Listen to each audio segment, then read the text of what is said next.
Hello, it's your favorite sports Unc here. Don't forget to hit that subscribe button to join the fastest growing community on YouTube. Remember, Nightcap doesn't happen without you. So please subscribe or you're going to make Ocho cry. Shadur said all the right things last night as expected after a great preseason debut. Let's take a listen to what Shadur had to say. I mean, God's patient with us as humans. We messed up at times, but I don't feel like he threw us away as individuals. So it's different things and different life lessons, you got to go through. And I haven't went through this situation, that I'm in ever. So it's really just a test, I feel like from God or whoever it's from, it's just a test. But anyway, I'm just thankful that I was able to see the day of light and get out there and be able to play. So, they didn't have to let me play. So anything and everything, is good for me. So then, the kids looking up, the kids definitely inspire me, of course, more. It's a lot of people incarcerated that definitely talk to their friends to talk to me to tell me my friend from jail was, watching you play and watching everything that's going on. So it's just like the world, I say is so small and everybody sees everything. And I'm thankful to be able to inspire people through everything. Because a lady just told me now, when I'm having a bad day, I just think about Shedeur and I'm saying, I'm going to act like Shedeur. So like, that's so cool, to me that I'm some form of inspiration. Shedeur, the only thing I'm going to disagree with you, they had to let you play because everybody else was hurt. Because you ain't had no choice. If they didn't let you play, they brought a guy in. They brought in Snoop Huntley because Flacco wasn't going to play and the other two couldn't play. So, but you did your thing. All you could control is what you could control. What you could control was how you played, how you handled the situation that you've been placed in. He did very well. He did one hell of a job. And he handled it well. He said all the right things. He did all the right things.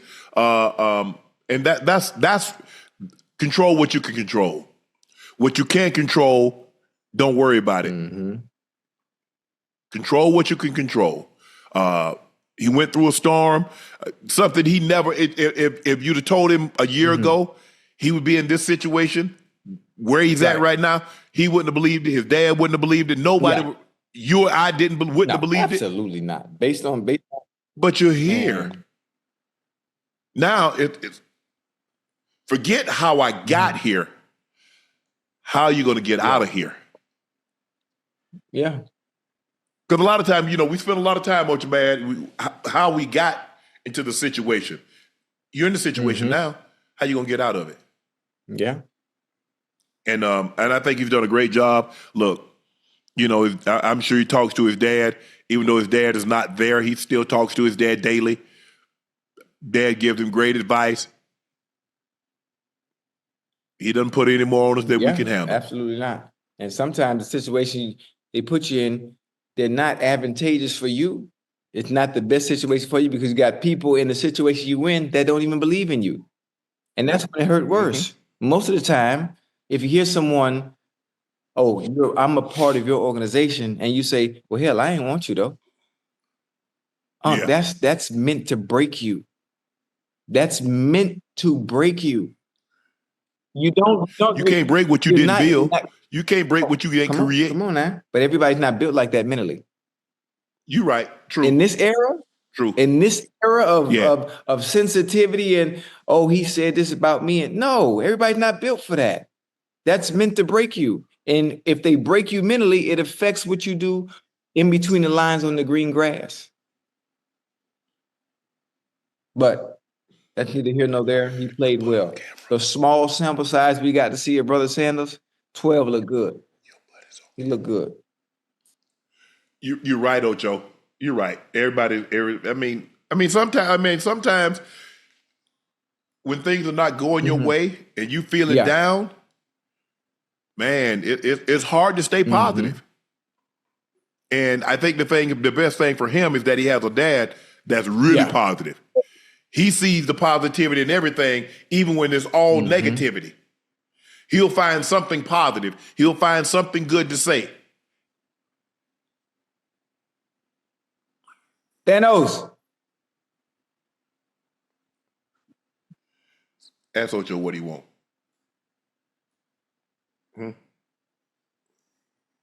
Make him bark. Make him bark, Unc. Make him bark. No, we don't want that. I try to deter him from barking.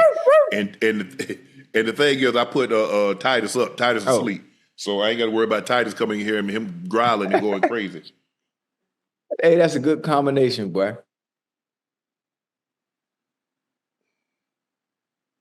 And then I took the bones up because him and Teddy Fighting over the bones. He wanted all the bones. He didn't want Teddy to have none, so he had 3. I gave each one a bone. So he had his, and he barking at Teddy's. So once I gave him Teddy's, it was all good. So I just took all 3 of them because he had 2 at first. Teddy just had 1, but he wasn't satisfied with that. He wanted all 3. So I said, "No, we're not going to do that. Oh, you got a little. We're gonna take the bones You up got a for little tonight." thug on your hands over there, man. You want to go stay with Ocho? Hey, yeah. Come on over here, Thanos. I'm gonna take you down to the city, boy. They got a dog park downtown. He said, "I can go to the dog park." He said, I had a little minor procedure about a month ago. Wait, what happened? He had surgery already? We all good. What's wrong with him? We got him fixed up. Oh, why you, man? He said, "Look." He said he heard about them child support payments. He said he ain't want none of that. Okay. Yeah. Okay. Get out there and have a little fun, man. Yo, them girls, when they see that, No. He said we ain't having no fun. But Shadur looked good. He looked good. He looked really good last night. He spoke really good after the game. And the thing now is to build on what he did last night. He also spoke about gifting teammates some new cleats. Check this out, Ocho. Yeah, I'm just excited for all of them. I gifted a lot of receivers the prime DT96s. A couple of them had them on, so I just gifted a couple of them, like the main receivers. Going into this game, I gifted them some cleats. Some wore, some didn't. But I was like, okay, this is just my little appreciation gift to them because they don't be having a lot in stock. So I couldn't do everybody. I wish I could, but yeah, it's great. Hey, the ones he won the game were dope. Yeah, those are the ones you talk about. They had the orange lining, like for the Browns color scheme colorway. Yeah, they was nice. They was nice. I think also as a receiver, but for me, I wouldn't want a cleat that heavy. No, the Deion cleats. I mean, they're heavy based on the way they're made. I want a lighter shoe as possible. So I mean, they look good unless. Time could have been out there in Tim's and run 4-3. Absolutely. Absolutely. Absolutely. But it all depends. I wore TD bottoms. Okay. So I wore wide receiver cleats at take tight your end. ankles. So you was good. That was because I'm a hard planner. Me, even though I'm a hard planner, Unc, it's funny. Reebok obviously was Reebok back then. I had Reebok take all the lining out of my shoe. I don't want any support. I want my shoe to be just like a track shoe. Just like a track shoe. I need to feel the floor. I need to feel the floor when I stop, when I go, when I try to cut and transition. I don't want anything restricting my ankles when it's time for my lateral movement and movements. So all I had was a shell, some shoelaces, and cleats at the bottom. That's it. Yeah. That's it.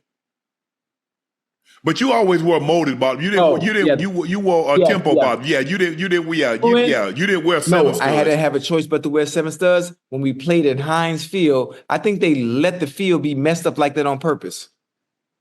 Yeah, the business be soggy. Oh my goodness. It's like I don't know. That was an advantage for them. The advantage for them. But yeah, that's the only time I wore 7 studs is when we played at Heinz Field.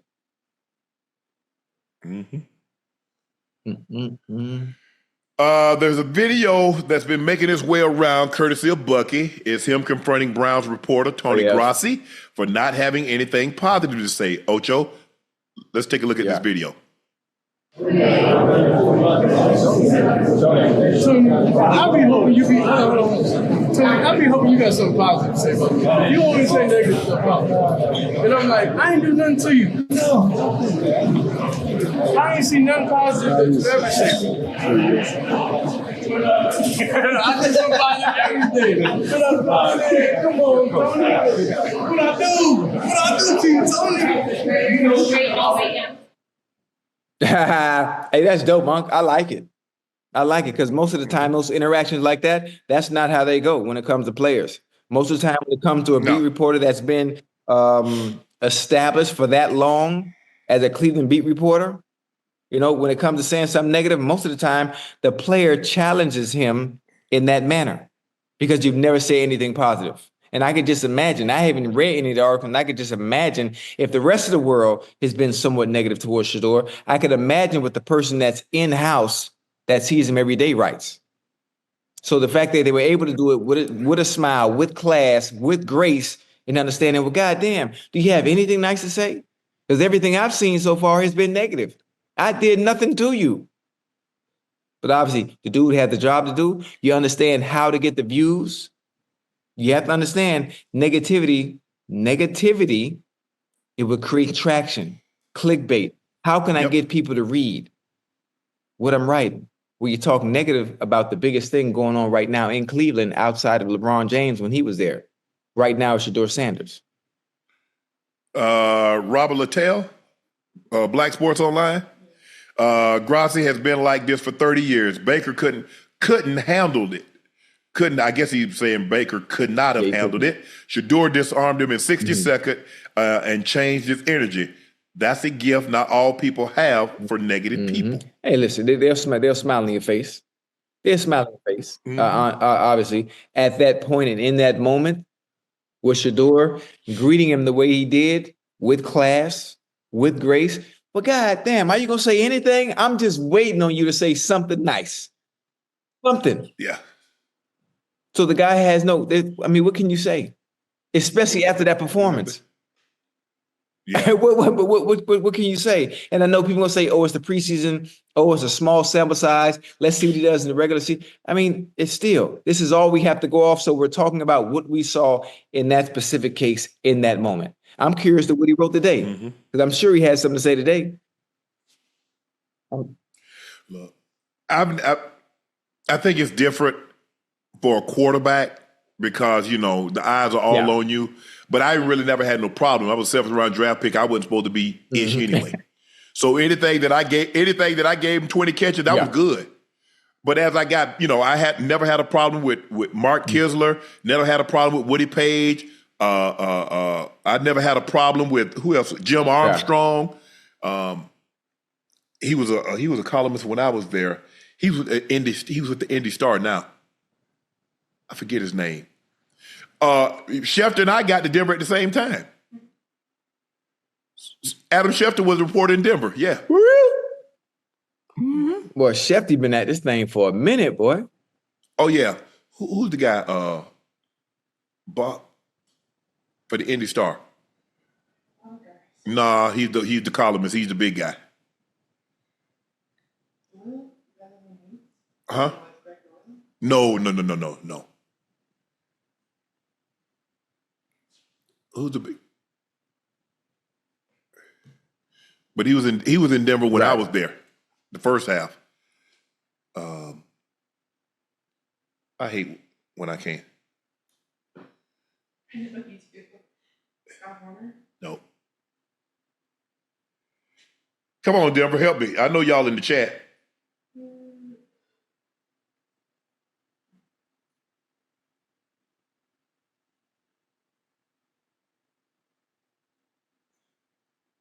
Hey, somebody in the chat say Thanos look like a skunk.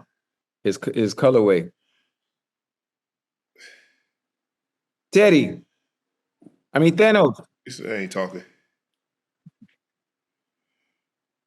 I want to learn how to whistle like this. Stop calling my name. Huh? You know how to whistle like this, Unc?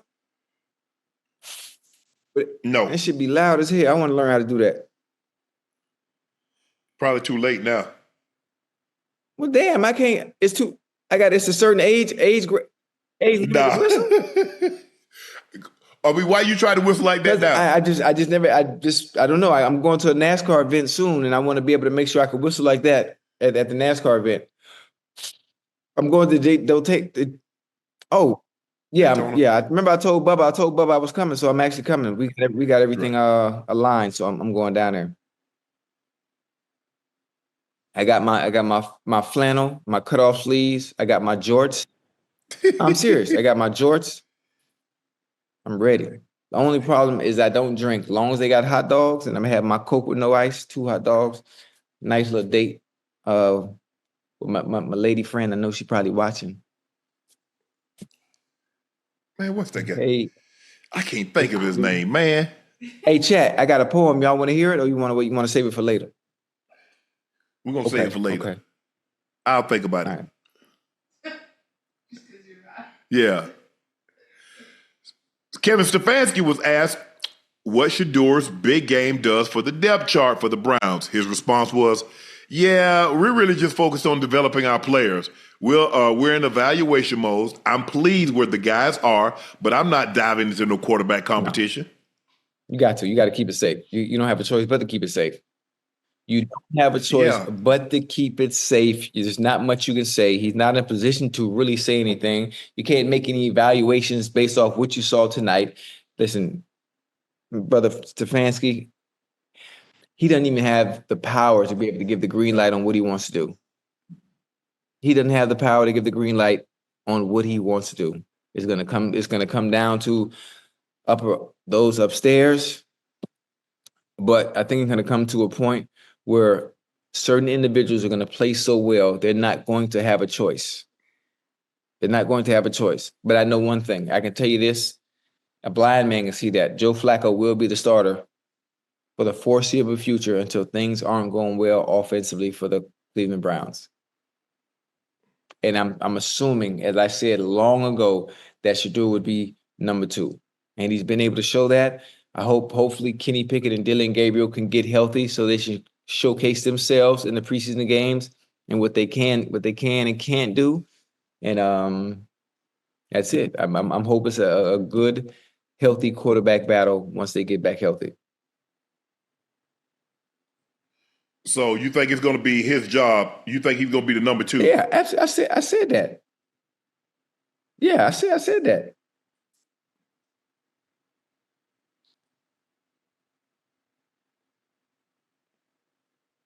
Man, Ocho, you like want to think of something and you can't think of it? I get mad. But I just want to be I just be wanting to go to bed. I don't even want to talk. You can't think of the guy's last name? Yeah, man. It's driving me crazy.